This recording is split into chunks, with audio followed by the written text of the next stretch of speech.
आइए दोस्तों, आज जानते हैं चंद्रशेखर आज़ाद जी के बारे में। चंद्रशेखर आज़ाद जी का जन्म 23 जुलाई 1906 को हुआ और उनका कार्यकाल 27 फरवरी 1931 तक चला। भारतीय स्वातंत्र्य संग्राम के वो एक स्वतंत्र सेनानी थे। वे शहीद राम प्रसाद बिस्मिल व शहीद भगत सिंह जैसे क्रांतिकारियों में से एक थे। सन 1922 में गांधी जी द्वारा असहयोग आंदोलन को अचानक बंद कर देने के कारण उनकी विचारधारा में बदलाव आया और वे क्रांतिकारी गतिविधियों से जुड़कर हिंदुस्तान रिपब्लिकन एसोसिएशन के सक्रिय सदस्य बन गए। इस संस्था के माध्यम से राम प्रसाद बिस्मिल के नेतृत्व में पहले 9 अगस्त 1925 को काकोरी कांड किया और फरार हो गए। इसके पश्चात सन 1927 में बिस्मिल जी के साथ 4 प्रमुख साथियों के बलिदान के बाद उन्होंने उत्तर भारतीय की सभी क्रांतिकारी पार्टियों को मिलाकर एक करते हुए हिंदुस्तान सोशलिस्ट रिपब्लिकन एसोसिएशन का गठन किया तथा भगत सिंह जी के साथ लाहौर में लाला लाजपत राय जी के मौत का बदला सैंडर्स की हत्या करके लिया एवं दिल्ली पहुंचकर असेंबली बम कांड को अंजाम दिया। ऐसा भी कहा जाता है कि आजाद जी का पहचानने के लिए ब्रिटिश हुकूमत ने 700 लोग नौकरी पर रखे हुए थे। आज़ाद जी के संगठन Hindustan socialist Republican army HSRA के central committee member Virbhadra Tiwari अंग्रेजों के मुखबिर बन गए थे और आज़ाद जी की मुखबिरी की थी। संगठन के क्रांतिकारी रमेश चंद्र गुप्ता ने उरई जाकर तिवारी पर गोली भी चलाई थी, लेकिन गोली मिस होने से वीरभद्र तिवारी बच गए और गुप्ता की गिरफ्तारी हुई और फिर 10 साल की सजा उनको हुई। आइए जानते हैं चंद्रशेखर आज़ाद जी के प्रारंभिक जीवन के बारे में। चंद्रशेखर आज़ाद जी का जन्म भाभरा गांव, अब चंद्रशेखर आज़ाद नगर कहा जाता है, वर्तमान अलीराजपुरा जिला में एक ब्राह्मण परिवार में 23 जुलाई सन 1906 को हुआ था। उनके पूर्वज ग्राम बंदरकाका वर्तमान उन्नाव जिला बैसवारा से थे। आज़ाद जी के पिता पंडित सीताराम तिवारी अकाल के समय अपने पैतृक निवास बंदरगाह को छोड़कर पहले कुछ दिनों मध्य प्रदेश अलीराजपुर रियासत में नौकरी करते रहे, फिर जाकर भाभरा गांव में बस गए। यही बालक चंद्रशेखर का बचपन बीता। उनकी मां का नाम जगरानी देवी जी था। आज़ाद जी का प्रारंभिक जीवन आदिवासी बाहुल्य क्षेत्र में स्थित भाभरा गांव में बीता। अतएव बचपन में आज़ाद जी ने भील बालकों के साथ बहुत धनुष्यबाण चलाए। इस प्रकार उन्होंने निशानेबाजी बचपन में ही सीख ली थी।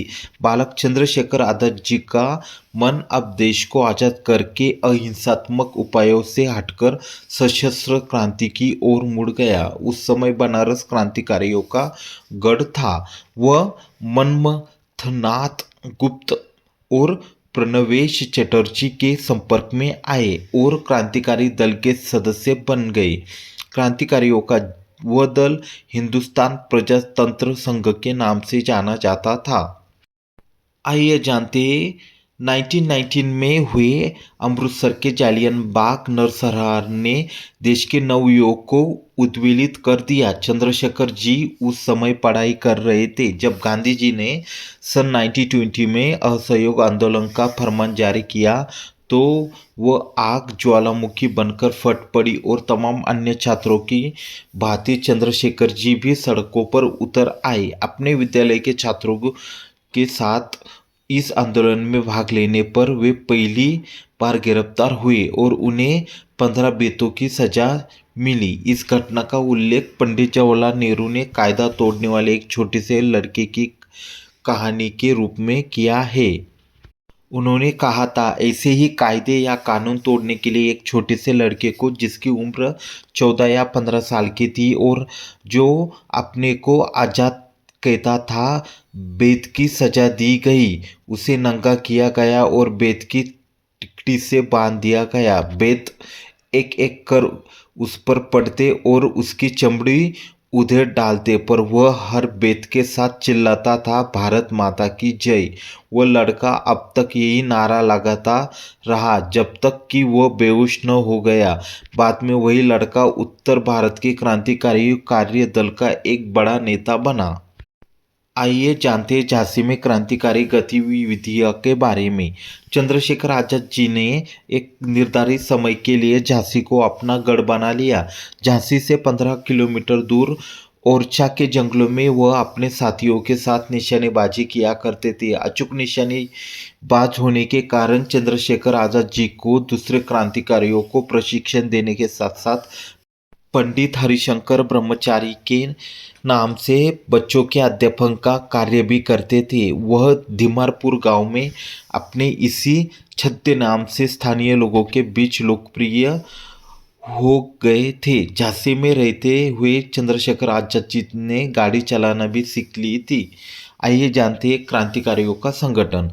असहयोग आंदोलन के दौरान जब फरवरी 92 में चौरी चौरा की घटना के पश्चात इन प्रमुख 3 नेताओं बिस्मिल, सान्याल और चैटर्जी में से इस संगठन के उद्देश्यों का लेकर मतभेद था। इस संघ की नीतियों के अनुसार 9 अगस्त 1925 को काकोरी कांड का अंजाम दिया गया। जब शाहजहांपुर में इस योजना के बारे में चर्चा करने के लिए मीटिंग बुलाई गई तो दल के एकमात्र सदस्य अशफाक उल्लाह खान ने इसका विरोध किया था। उनका तर्क था कि इससे प्रशासन उनके दल को जड़ से उखाड़ने पर तुल जाएगा और ऐसा ही हुआ था।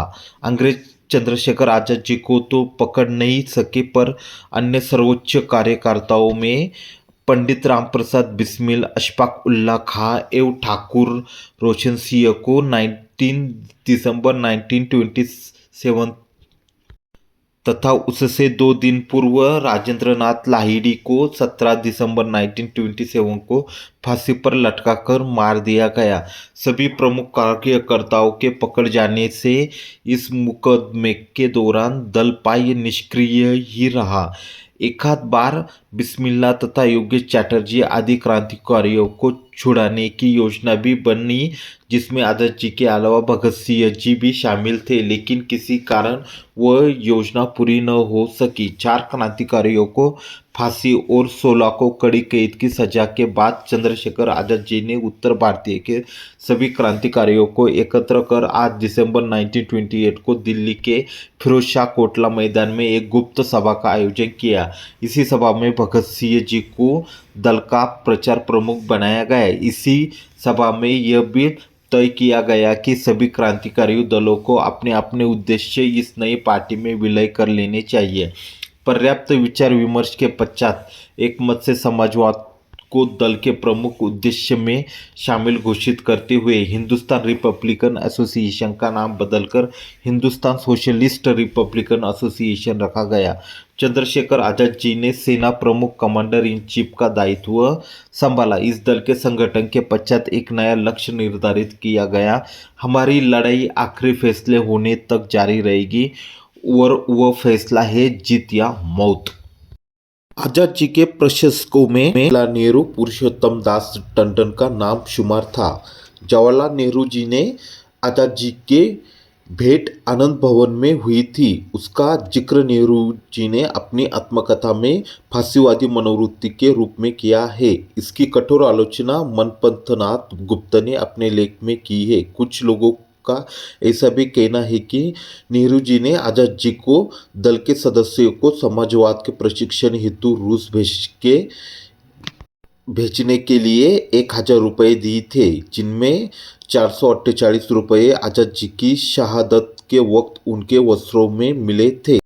संभवत सुरेंद्रनाथ पांडे तथा यशपाल का रूस जाना तय हुआ था, पर 1928-31 के बीच शहादत का ऐसा सिलसिला चला कि दल लगभग बिखर सा गया, जबकि यह बात सच नहीं है।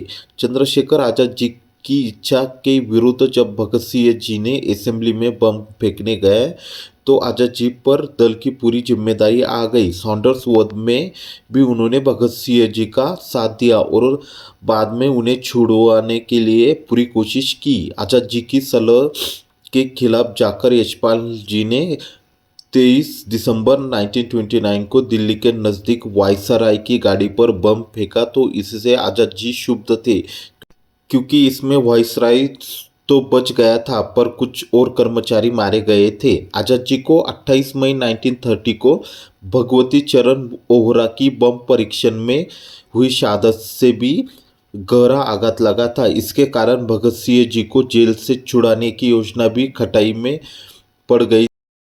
भगत सिंह जी, सुखदेव जी तथा राजगुरु जी की फांसी रुकवाने के लिए आजाद जी ने दुर्गा भाभी को गांधी जी के पास भेजा, जहां से उन्हें कोरा जवाब दे दिया गया था। आजाद जी ने अपने बलबूते पर झांसी और कानपुर में अपने अड्डे बना लिए थे। झांसी में मास्टर रुद्र नारायण सदाशिव मलकापुरकर, भगवान दास माहौर तथा विश्वनाथ वैश्यम मायपन थे कि जबकि कानपुर में पंडित शालिग्राम शुक्ल सक्रिय थे। शालिग्राम शुक्ल को 1 दिसंबर 1930 को पुलिस ने आजाद जी से एक पार्क में मिलने जाते वक्त शहीद कर दिया था।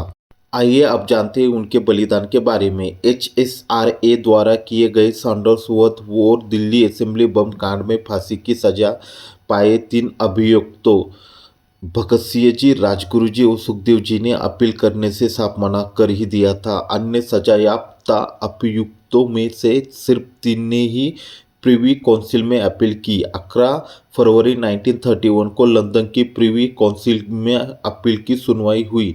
इन अभियुक्तों की ओर से एडवोकेट प्रिंट ने बहस की अनुमति मांगी थी, किंतु उन्हें अनुमति नहीं मिली और बहस सुने बिना ही अपील खारिज कर दी गई। चंद्रशेखर आजाद जी ने मृत्युदंड पाए तीनों प्रमुख क्रांतिकारियों की सजा कम करवाने का काफी प्रयास किया। वे उत्तर प्रदेश की हरदोई जेल में जाकर गणेश शंकर विद्यार्थी से मिले।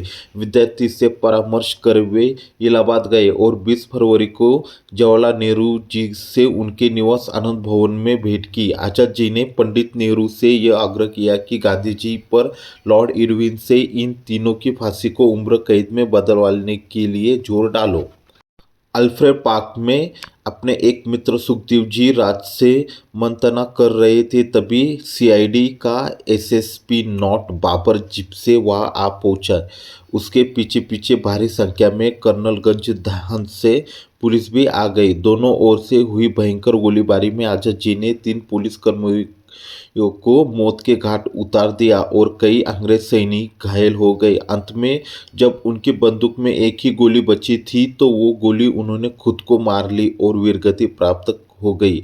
ये दुखद घटना 27 फरवरी 1931 के दिन घटित हुई और हमेशा के लिए इतिहास में दर्ज हो गई। पुलिस ने बिना किसी को इसकी सूचना दिए चंद्रशेखर आजाद जी का अंतिम संस्कार कर दिया था। जैसे ही आजाद जी की बलिदान की खबर जनता को लगी, सारा प्रयागराज अल्फ्रेड पार्क में उमड़ पड़ा। जिस वृक्ष के नीचे आजाद जी शहीद हुए थे, लोग उस वृक्ष की पूजा करने लगे। वृक्ष के तने के इर्द गिर्द झाड़ियां बांध दी गई।